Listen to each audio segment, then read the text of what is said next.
Okay, so in 2015, Inc. magazine recognized Noonday Collection as one of the fastest growing companies in the United States. But years earlier, as Jessica Honegger stood at a pawn shop counter in Austin, Texas, and handed over her grandmother's gold jewelry.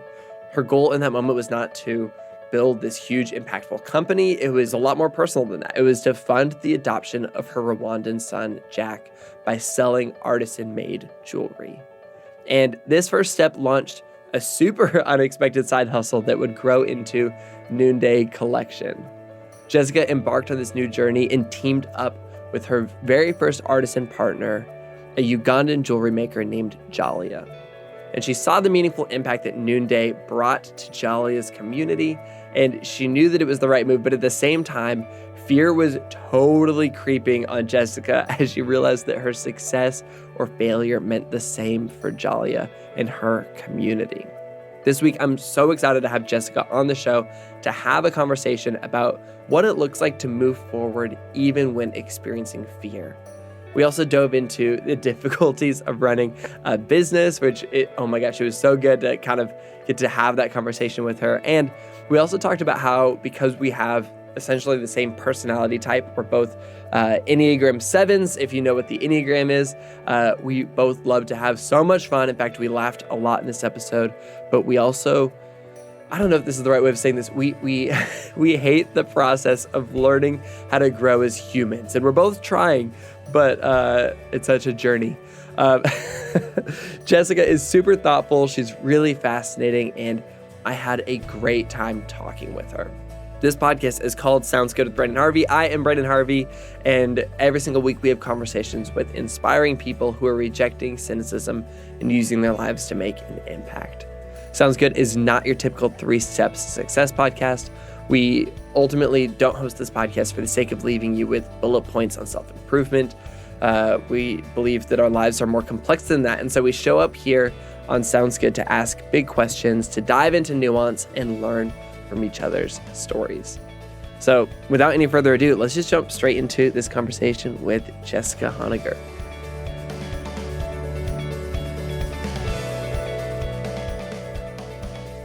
I saw on your Instagram story that you just saw Star is Born, which is so good, but also The Hate U Give. I saw The Hate U Give last night, and I cried like 5 times. It was so good. Oh, yeah. So that was so interesting because, okay, so you just told me you're a 7, and I did not cry in The Star is Born. And I swear the entire theater had their tissues out. I mean, people were like ugly crying. And I was just kind of mad. And I don't want to give it away to your listeners, but I got really moved by the art of the movie, the music, the vulnerability when people like choose to put themselves out there in that really raw performance art. But yeah, I was like, I am a cold-hearted person. But then in The Hate U Give, I have a son who's Black. And so that just is a whole nother level for me. Yeah. And just, I took my daughter who's in 7th grade. I wouldn't take my son. I have 2 sons and they're in elementary school. And, you know, there is a lot of F-bomb dropping and probably a little too outside of their age just yet. But my daughter and I really got into it. And I mean, my husband and I are going to be having those sorts of conversations with, you know, our kids that, you know, this is what happens when you grow your family in a non-traditional way. So that really struck my justice chord and my this isn't right chord. And anyway, I would highly recommend going to see that one. It was so well done. And my wife and I had read the book.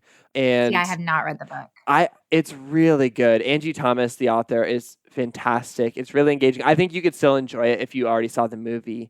But I was just so struck by the courage of, you know, the main character and the empathy that I think that the film builds for people, and the fact that it dove into such a nuanced topic. Like, it's diving into this idea of police brutality and race, but at the same, there's this fascinating balance of, you know, the main character has an uncle who's a cop, but also It got into every nuance around Yes. the conversation. Like, it really Exactly. did. And I loved how it was told through her perspective, the perspective of this teenager. Yes. I think that was really powerful. And I think that what was so relatable is how she showed up one way at her one school and she showed up another way in a neighborhood. And I think we can all relate to that idea of playing pretend and masking ourselves instead of like leaning into our own authenticity. And so I just loved like showing her journey throughout the movie and how she was finally able to embrace the both and, like she Yeah. stayed with her boyfriend that was white and rich, but then she was really using her voice as an advocate. So I just thought that was really the journey that we went on as a viewer, was how can we take these different parts of our stories and really show up and be seen and integrate all of those parts of ourselves. So it was good on every level. Like, I have thought about it for the last 3 days since I saw it. I just keep kind of getting more out of it. So yeah. Man, it was, I just got goosebumps thinking about it again. Something you just said, not to like make it a perfect segue, it's this idea of, bringing your whole self to this equation. And you talk about this idea in your book of choosing paradox or choosing and instead of or. And I don't know, maybe it's just the fact that we both share the same personality type, but your book, Imperfect Courage, really resonated with me. Good. And it's like, and I would imagine that a lot of your readers are women, but I was reading it as a dude and I was like, this is so good and so important. I've got like things underlined. I've got everything's dog-eared. Awesome. But I love that. I think that's something that we're all kind of trying to figure out right now. This idea of, okay, what do we do when this is true and that is true? And I used to think that only one of those things could be true, but maybe we live in a world where they're both true. And how do I wrestle with this? Right. Well, and I think we almost have to reconcile those things within ourselves first. Yes. And I know for me, I think we all grow up with this certain script for our lives, and you grow up getting a coloring book. You're not usually handed a big white sheet of paper when you're a little and a thing of crowns. Like, it's like you learn how to color within those lines. And I think we learn how to, okay, what category do I fit in? What group do I fit in? This is so random, but a couple weeks ago, I watched the movie, and you're younger than me, but it's called Can't Buy Me Love. It's like a total 1980s cult classic. I've never seen it. Okay, so ends up my husband's like, this is my favorite movie, babe. I'm like, I can't believe after 17 years of marriage, we didn't get this. But anyway, Mr. McDreamy is in it. So Patrick Dempsey, long before he was dreamy. Wow. Okay. So he plays a geek in this movie, and it's your quintessential, like, popular kid versus like the geek crowd. And in this film, he's the geek and he wants to be popular. It's his senior year. He's like, I want to be popular. And through this random set of circumstances, he ends up paying the popular cheerleader to date him and pretend. And he insists that is going to win him popularity. And lo and behold, she needed the money. He becomes wildly popular. And then after a couple of months through this certain event, she kind of outs him. And then suddenly he has completely left his like nerd friends. The popular kids are like, oh my gosh, you're just a farce. And suddenly he is just in no man's land. Like, he literally is at lunch out on, the big lunch ground area. And there's nowhere for it. Like, no one wants him to sit with them. And at one point he just ends up by a tree by himself, eating his lunch alone. But that was the nuance that stood out to me this time, seeing it not as like a middle schooler, but as an adult. It's like, even though he was alone, he was finally at peace with himself. Like, he was alone, but he had this sense of belonging to himself for the first time and not needing to fit in to the popular kids or fit in to the geeks. And then like a fight broke out and he was able to kind of go stand up for all the groups. And I've just been thinking about that a lot lately. What does it mean to belong to ourselves? And I know Brene Brown, she just came out with her new book about leadership, which is incredible. But her last book was called Braving the Wilderness. And she had quoted Maya Angelou in that book. And it was really about like, if you can't belong to yourself first, you can't belong anywhere. And I've mulled over that for a couple of years because I'm like, Brene, you're all about belonging. And I'm all about, bringing people alongside others. And really, that's a huge message of my book is like, you can't be vulnerable alone. And vulnerability and empathy are like the two key ingredients to life. And so, please like engage in community. But I've just been thinking a lot more about this idea of what does it mean to belong to yourself first. And I Yeah. think, it does involve embracing these paradoxes that you don't have to sit at one lunch table or the other, but we all can have these parts of ourselves that can relate. And it even could go back to that movie, The Hate You Give, how she was able to kind of integrate her white friends, her Black friends, how she grew up, her future, where she was heading. And, that does create when I think you can accept and really love all these different parts of yourself instead of trying to be that either or person, but just say, you know what, we're all going to be welcome at this table. And I think that's where that sense of belonging comes from. And then that's where you can kind of go in and out of different groups and just live a more curious and non-judgmental life. Because if we are not accepting of something in ourselves, then we're automatically going to be not accepting of that in the other person. And so there has to be this place of learning to embrace paradox and learning to embrace holding those tensions, which I mean, I've had to learn that through my own personal journey. And I'm speaking at a huge corporate event this Friday.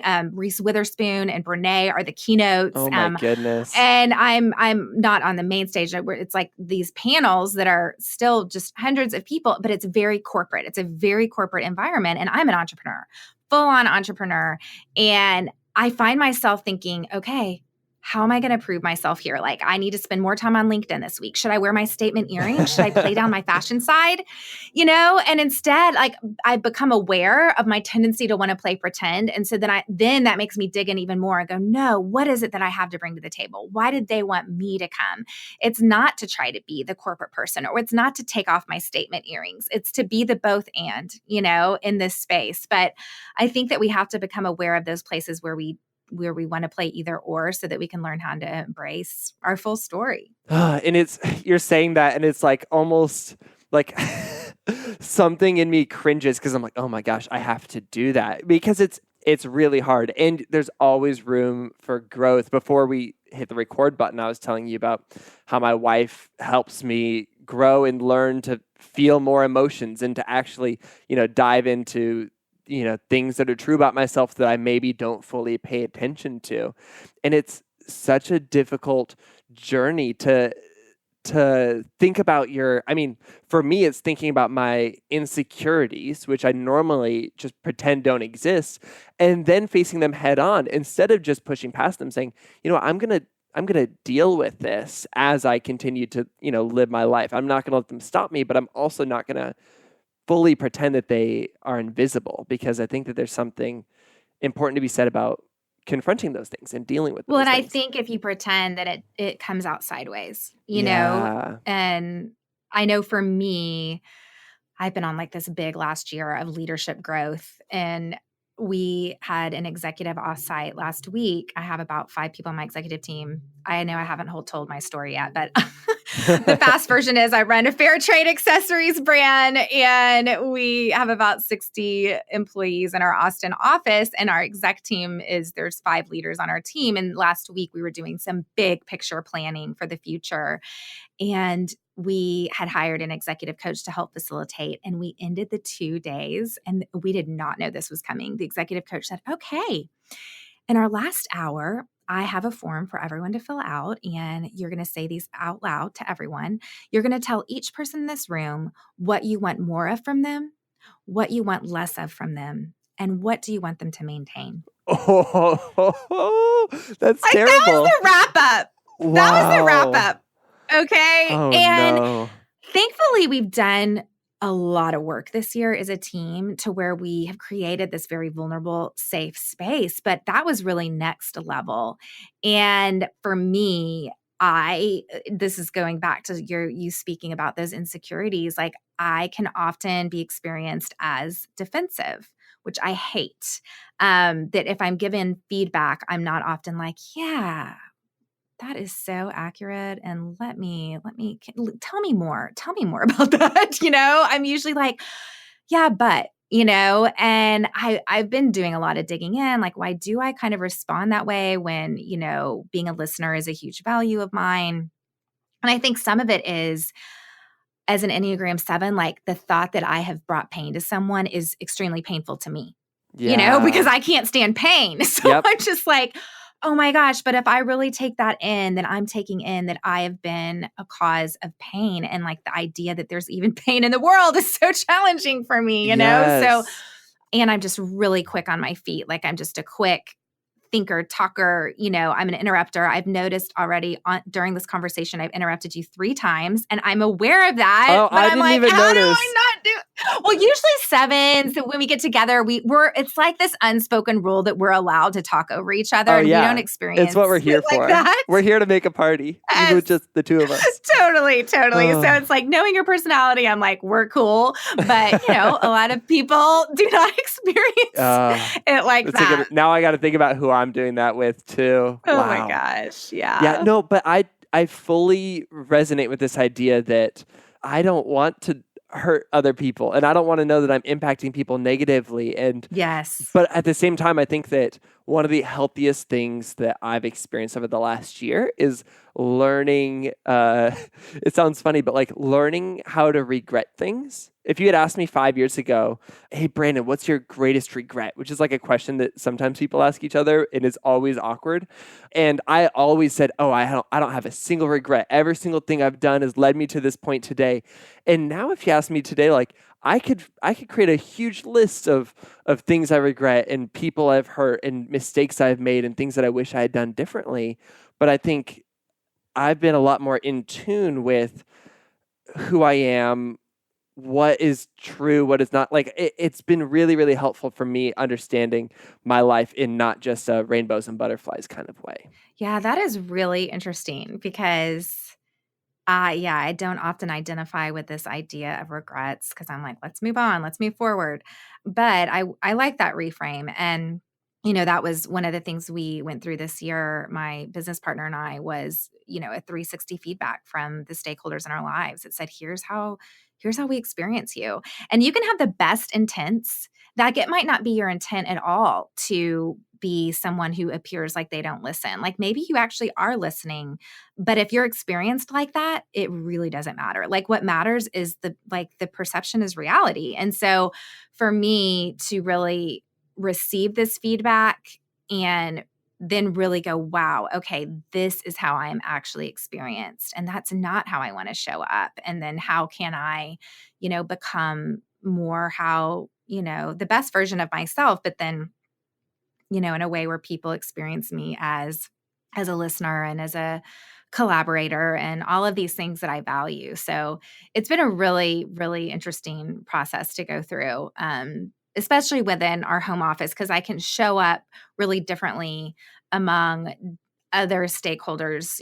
Like we have this amazing group of social entrepreneurs, around 2,000 women around the country that are social entrepreneurs that are selling Noonday. They're growing their own businesses and organizations, and they're just amazing women. And I play a different role there where I'm a little bit more of like the inspiring person and the one to help cheer them along and coach them along their path to this amazing future. But at the home office, I'm more of the like, okay, I'm the chief creative officer and I'm helping to make selects around brand and campaigns and product. And I think that's where I can really have the most potential to grow.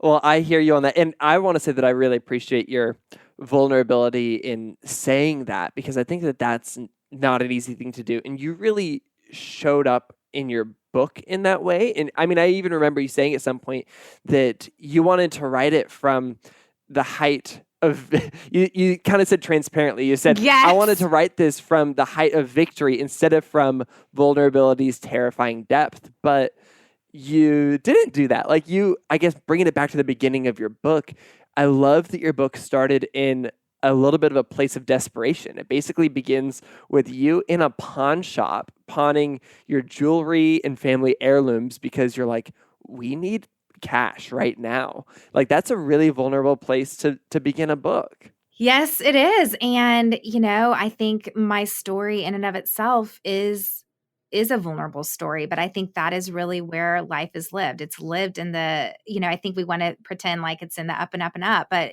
people really want an authentic story. And yeah, my husband and I had decided to grow our family through adoption. We had two biological kids and then decided to adopt to bring our third child into the world. And we're really on our way. We had a little nest egg and we were like, okay, that'll cover the really expensive international adoption journey. And what year is this again? This is in 2010. Okay, cool.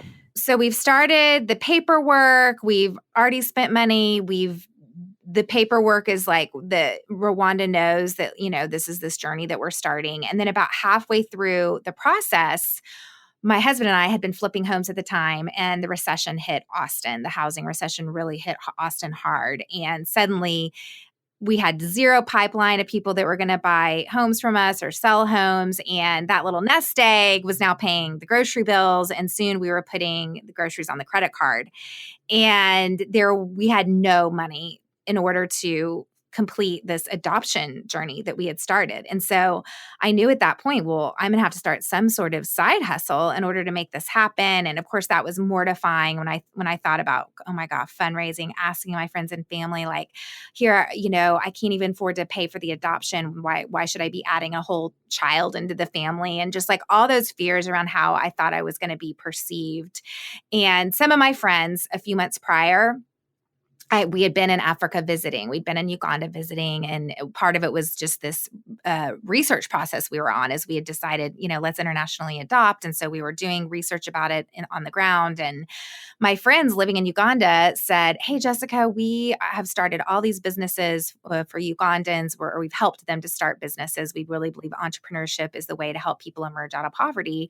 One of those businesses is this young couple that's extremely talented, but extremely poor, and they're artists. And we got them to make a bunch of stuff, but it's just sitting in storage in America. What would you think about selling these goods and seeing if you would want to kind of start that as a business? And I totally laughed them off. I was like, I'm doing real estate. I've got 2 kids. We're about to start the adoption process. Like, that's so sweet of you to think of me. Like, are you crazy? My plate's full.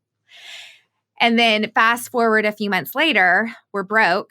And I remember that conversation. Oh, okay. Well, maybe I could open my house one night, and maybe just one night I can at least sell some African items. That could be a way to start to get money for our adoption without me actually having to ask for money with nothing in return. Yeah. And so I one night opened up my home. I went and picked up all these African goods, and I had necklaces piled on my dining table. And then of course, anything that could be sold was for sale. I piled my entire fireplace with dishes from my grandma. I had a whole backroom cell area that was all my clothes.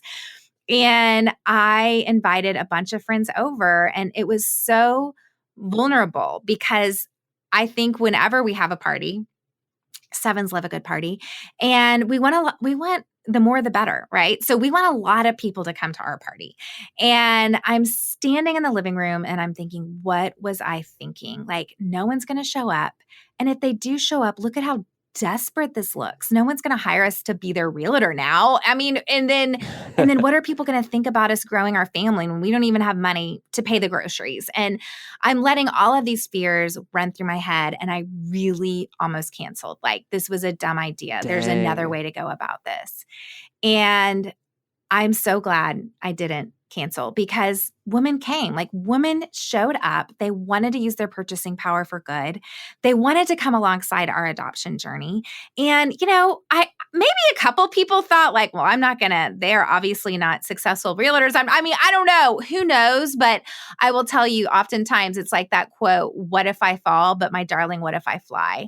And I think oftentimes we're preparing for this fall instead of preparing for ourselves to take flight. And that one night, what I thought was just going to be one night ended up culminating and turning into a business where now those original artisans, Jalia and Daniel in Uganda, now have 100 full-time employees. And Noonday Collection now partners with 30 other businesses like theirs. And we create jobs for 4,500 artisans around the world. That's now created also jobs for 2,000 women across America to start their own Noonday Collection businesses and be social entrepreneurs in their own right. And so I just look back to that time that felt vulnerable, that felt like, courage had cornered me. And it didn't feel like, oh my gosh, this is my moment of possibility. It felt like the end. It felt like the demise. Oh, And yeah. yet I feel like that's often when we're cornered is when we can stand up and actually look at possibility in a different way. And, I like to encourage people that, if you're in a moment of desperation, like, hey, maybe the next day you're going to be launching the world's largest fair trade accessories brand. Like, you just don't know. You just don't know. And so to stay in that place of possibility and curiosity in order to see what those next moves might be. I just wanted to take a quick break from this conversation to tell you about the sponsor of this week's episode of Sounds Good, Schmidt's Naturals. Schmidt's Naturals is on a mission to change the way you think about natural.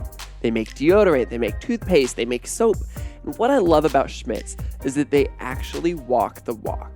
Schmidt's always prioritizes ingredients that are derived from nature, and they never include aluminum, parabens, artificial fragrances, or artificial colorants in their products. Everything they produce is manufactured without harming animals, and they never purchase ingredients from suppliers that test their products on animals. They're certified vegan and cruelty-free, and I just found out as I was recording this that their deodorant packaging is all recyclable, which is amazing. So for listeners of Sounds Good, Schmidt's Naturals is offering free shipping when you use the code GOOD at schmidtsnaturals.com. So just go to schmidtsnaturals.com today, use our special code GOOD, and get free shipping and also help support this podcast. Schmidt's Naturals. Smell good, do good. Okay, now back to the rest of the conversation. It's not like you set out to create this massive company. You're just like, hey, we're out of money.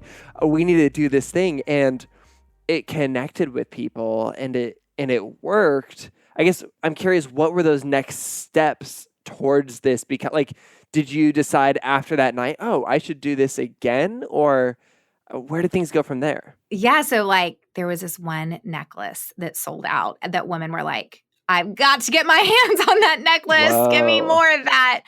And I had women kind of the next day, I started testing it out. Like, okay, well, would other women want to invite me into their home? And I had a couple of friends say, yeah, I'll do that. I'll open my home. And very quickly, I texted my friends that were in Uganda and I said, things sold really, really well. And they said, well, why don't you just take that money and repurchase items from Jalia and Daniel? Will get you in touch with them directly. And Jalia and Daniel had no computer. They didn't even have a home. So they would go to an internet cafe to get access to the internet. And I set up a Western Union account. I needed money in order to, I was like, okay, well, what do you need? What do you do when you start a business? You need a name and a website. And so I didn't have any money for the website. So I pawned gold jewelry at pawn shops, like you mentioned earlier, in order to fund the first website. Wow. And I just started asking women, hey, will you open your home? And Jalia and Daniel, thankfully, I was like, I hope that they're legit. I hope this is legit. And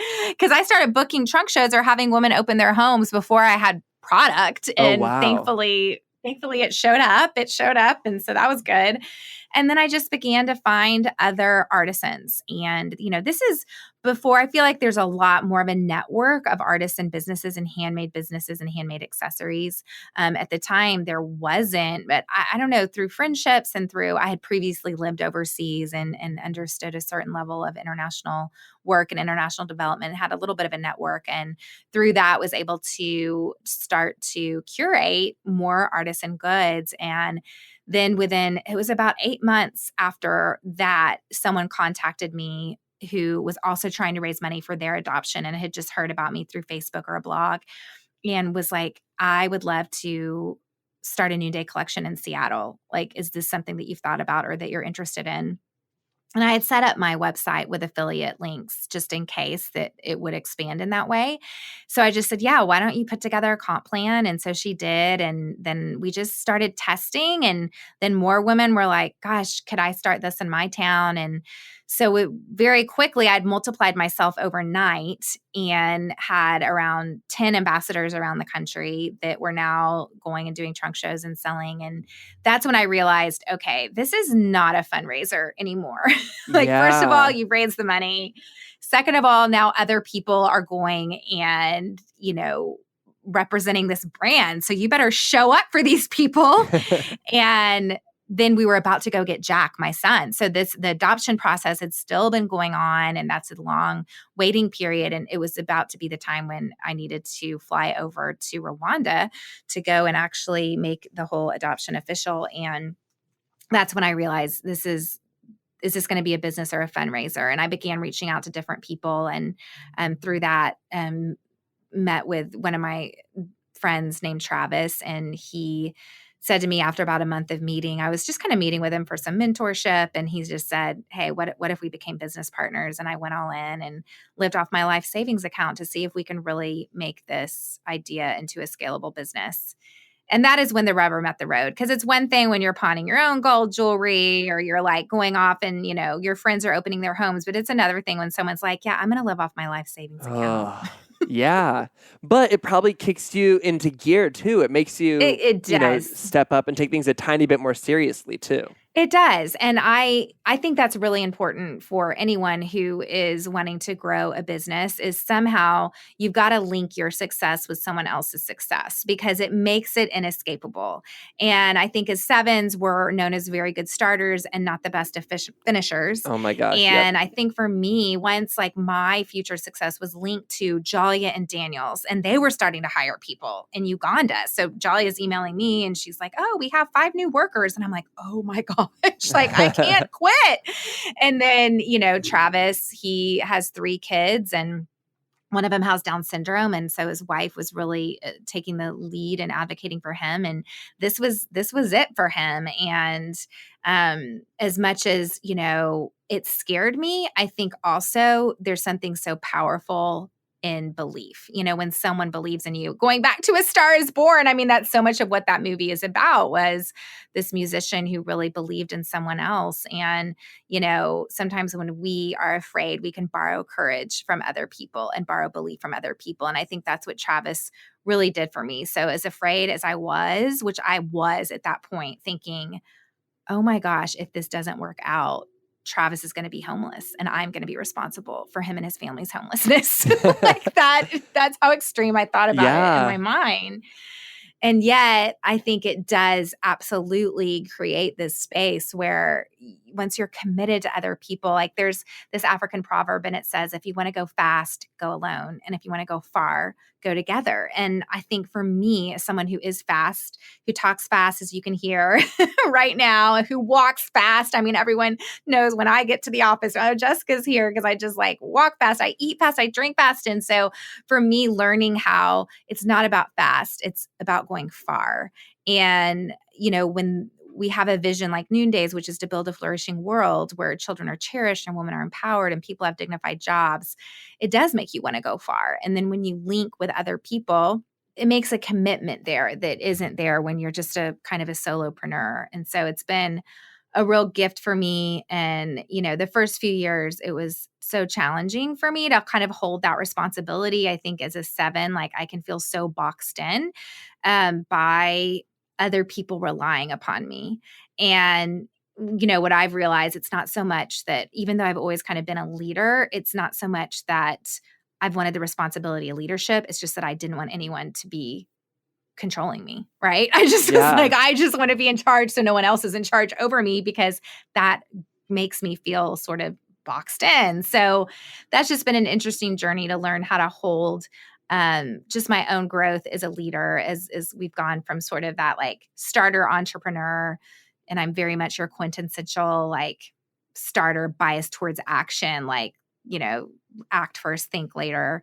And now that we've really scaled, how do I still keep my own authentic self and bring that entrepreneurial vibe to a business that is, a little bit more established, although we want to be a well-recognized brand in the next 5 years. So there's still a ton of opportunity there, but it's definitely been a really interesting journey to Yeah, own my story and own the strengths I have to give, and then also learn and like grow in those areas that aren't really beneficial to other people. Man, I just think that's so inspiring that you're on this journey and that you're willing to talk about, the fears that come with that. But it sounds to me like maybe the antidote to fear is being vulnerable in community. And I think, whether that's in your workplace environment or in your relationships, when you step into that, that's where and you said this earlier, you get to borrow people's courage.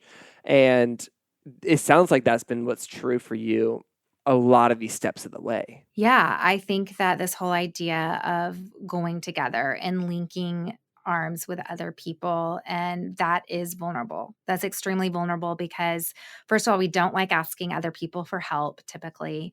And I know for our personality types, we don't necessarily like other people relying upon us, because that can create this sense of responsibility, that can create this sense of being kind of boxed in. Yeah, And suffocated. so suffocated. Yeah, okay, let's get real. We feel suffocated by this. So learning how to realize that that's a story I'm telling myself, and actually I'm not alone in the world, and there's a team here that we really get to do this together, and then to choose community's way. And, when I am feeling these senses of, being boxed in or kind of that fear place, to be able to be vulnerable and to be able to own that. And, you can't be vulnerable alone.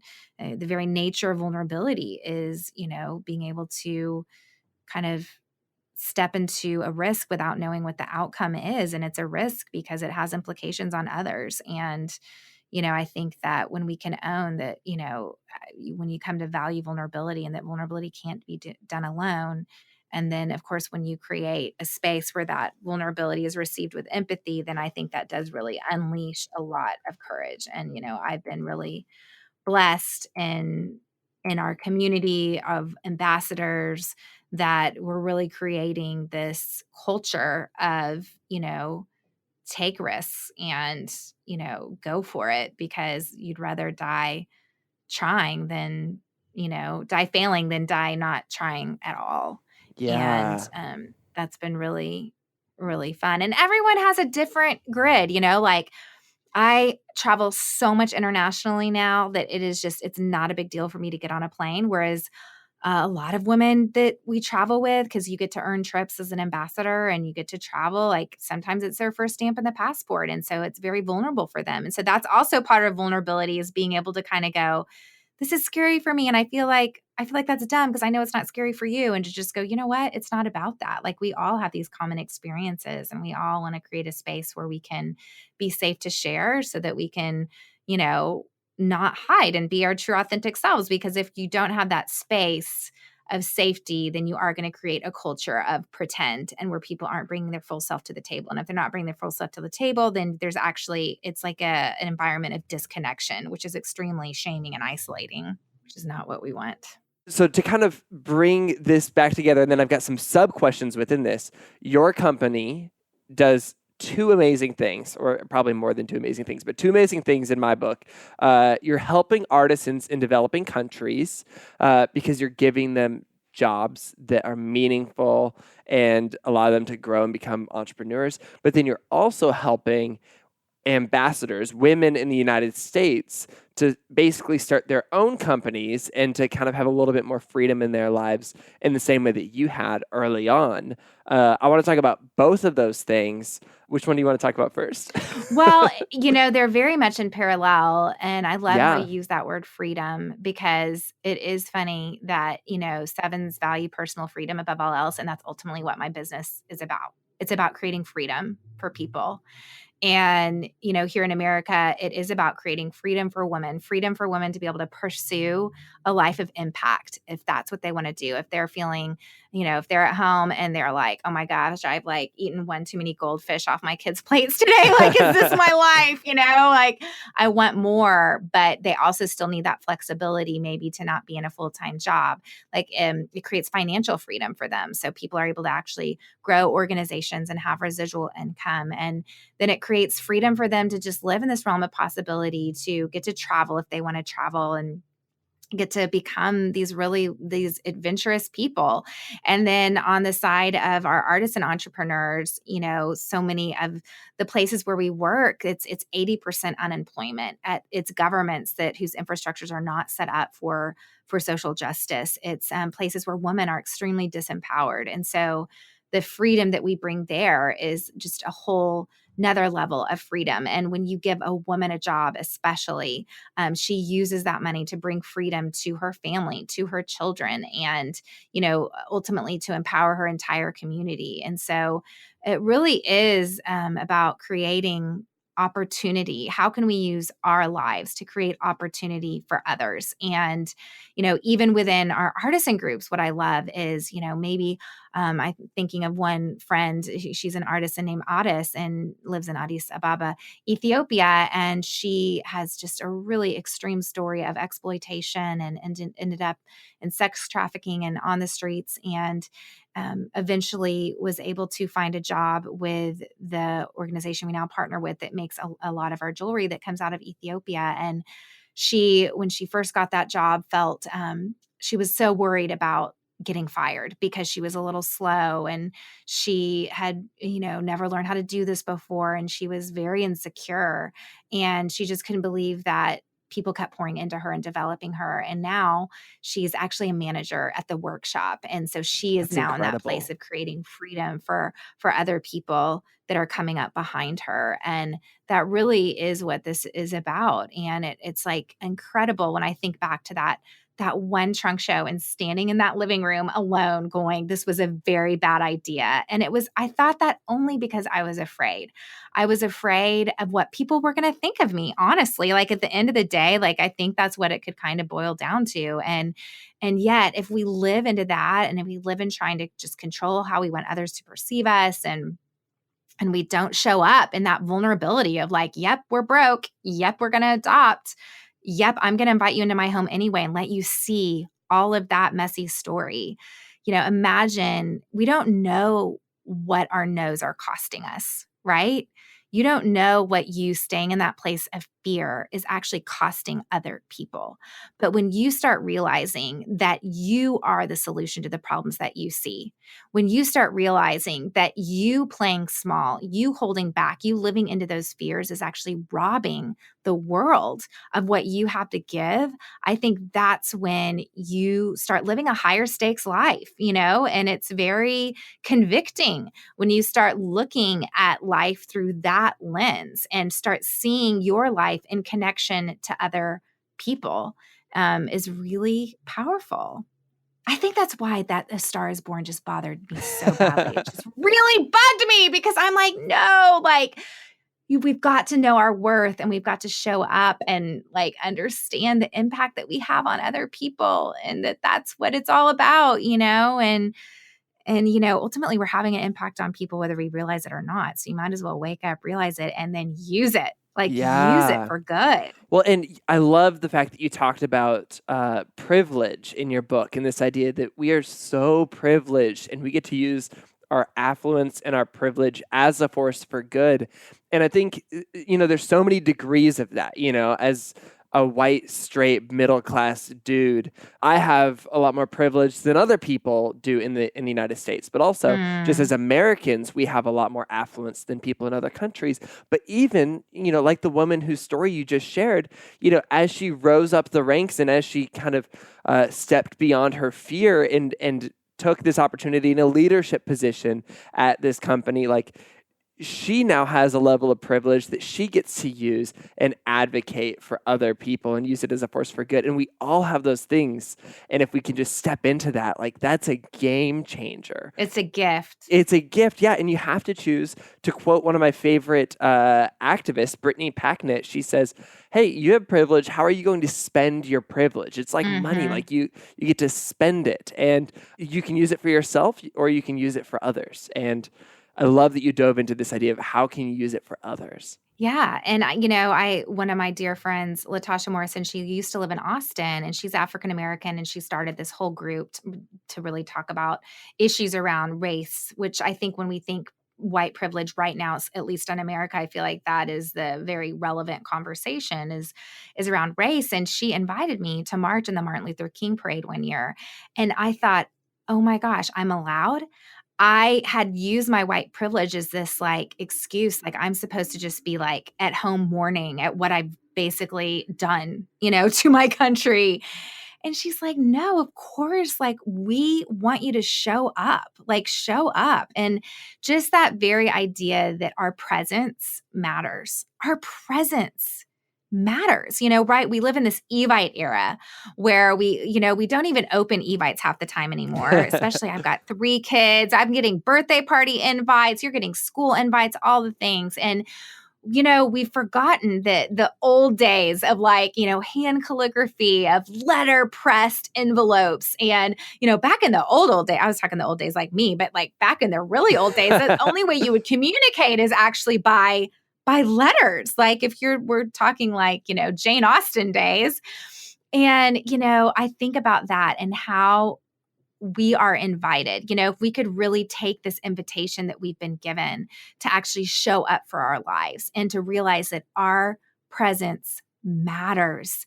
And I think when you realize that, you can start showing up in a really meaningful way to people in your life. And then ultimately, that has a domino effect to people that aren't even in your life right now that you are going to impact. And that's so exciting to think about, to think that like there are people in your life that you're going to impact, but there's people you haven't even met yet. And you have no idea right now what you owning the power of your presence can do to that person. Like Addis, she didn't know that she was eventually going to have an impact on these other people that she now gets to lead and mentor. But that's the power of getting to show up. I think I have one kind of final question that kind of ties into this. And it was this idea that I really loved in your book, this idea of creating compassionate spaces. And maybe we can kind of end on this note of, because this is something that you have modeled, but also has been modeled for you. And so I guess I just want to end on this question of how can we create compassionate spaces that invite people to step into this opportunity and invite people to be courageous or to go beyond being afraid. How can we create compassionate spaces? I think it really is positioning yourself as a listener and getting clear about those things that you are judging yourself on. Because if you are judging yourself on certain things, by extension, you will judge other people. I used to judge working moms when I first became a mom. And that ended up being one of my biggest struggles to get over when I became the CEO of a fast growing organization. And now I'm the parent of 3 kids, 6 and under. I had to do a lot of digging deep and realizing, wow, I think I've judged other women. And that's because I'm judging myself. So by extension, I'm judging others. Body image has been a huge thing for me. I have judged my body harshly. I wanted to like really look like Heidi Klum. Like I just thought, well, if I could have Heidi Klum's body, I could live a better life. And that I had to really bring that under a microscope when here I am starting a fashion business. And is it okay that I can be curvy and be in fashion? And I think there's all these places where we actually have to understand the places of self-compassion. Where are those places where we're being harsh critics towards ourselves? And would we talk to a friend in the same way we're talking to ourselves? and really letting self-compassion have a place in our lives. And then I think by extension, you create these compassionate spaces of belonging for others, where things like empathy and vulnerability are just reflexive, where collaboration is just what you do. And, that is definitely what we are doing at Noonday Collection, both at our home office, among our artisans, and among our ambassador community. Beautiful. And I love the work that you guys are doing. I think it's so amazing. I love what you said earlier about, the two people that you're impacting are parallel. Yes. Ultimately the mission is the same. So thank you so much for stepping into being courageous and, to quote your book, like being imperfectly courageous, because I think that's something we're all growing in that modeling of doing that has definitely been helpful for me. Thank you so much. I really, really was excited to see. I was like, oh my gosh, I'm going to get to talk to Branden. And it's just been, I love how you show up in the world. And we love what we all get to do is build this flourishing world. And that's an invitation that we all get to receive and open up and actually live into. So thank you.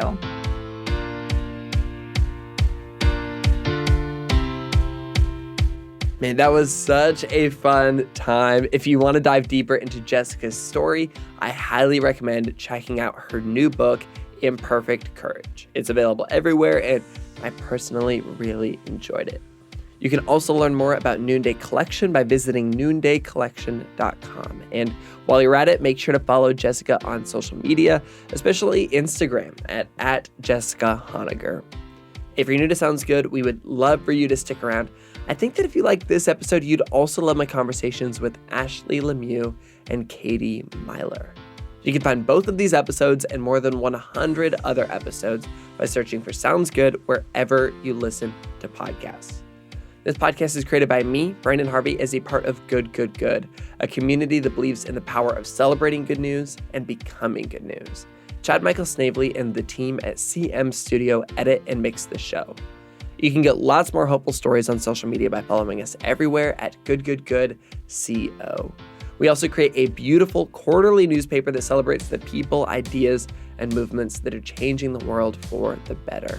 It's a real-life newspaper. You can order it today. It actually makes a great gift.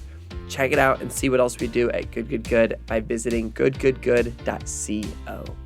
And on that note, that is a wrap for this week's episode. Go out and refuse to let fear hinder your goals, and we'll be back next week with another inspiring story from an incredible person. Sound good?